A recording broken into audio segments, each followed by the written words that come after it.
ഇതെൻ്റെ കയ്യിലുള്ള money plant ആണ്. ഇതിന് അത്യാവശ്യം നന്നായിട്ട് തന്നെ വളർന്നിട്ടുണ്ട്. ഇതിൻ്റെ തണ്ടുകളെല്ലാം നല്ല ലെങ്ത്തിൽ തന്നെ വളർന്നിട്ടുണ്ട്. അപ്പോൾ ഇതെന്തായാലും ഹാങ് ചെയ്ത് കൊടുക്കണം. അപ്പോൾ ഞാൻ വിചാരിച്ച ഒരു ഏണി രൂപത്തിൽ മുളയുടെ തണ്ട് കൊണ്ട് ഇത് ഹാങ് ചെയ്യാമെന്ന്. അപ്പോൾ മുളയും അതുപോലെ കുറച്ച് കമ്പി കഷ്ണങ്ങൾ, ചെറിയ കമ്പി കഷ്ണങ്ങൾ എടുത്തിട്ടാണ് ഇത് തയ്യാറാക്കിയത്. അപ്പോൾ 2 കമ്പെടുത്ത് ഏകദേശം 4 പടിയോളം ഞാൻ അതിൽ വെച്ച് കൊടുത്തു.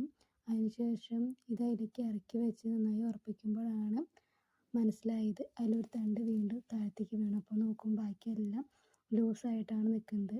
കമ്പിയുടെ പ്രശ്നമാണോ ഇത് ഇനി ഞാൻ സെറ്റാക്കിയതിൻ്റെ പ്രശ്നമാണോ അറിയില്ല. പിന്നെ ഞാൻ ആണി എടുത്തതിന് ശേഷം അതിലേക്ക് ഓരോ പടികളുടെ അവിടേക്ക് ആണി വെച്ചിട്ട് ഉറപ്പിച്ച് കൊടുത്തു. അതിനുശേഷം പിന്നെ ഇത് ഉറപ്പിച്ച് വെച്ചപ്പോൾ കുഴപ്പമൊന്നും ഉണ്ടായില്ല. എന്നിട്ട് പിന്നെ ഓരോ വള്ളികളായിട്ട് ഇതിലേക്ക് ചുറ്റി കൊടുക്കുകയാണ് ചെയ്തത്. വീഡിയോ ഇഷ്ടപ്പെട്ടെങ്കിൽ സബ്സ്ക്രൈബ് ചെയ്യാനും ലൈക്ക് ചെയ്യാനും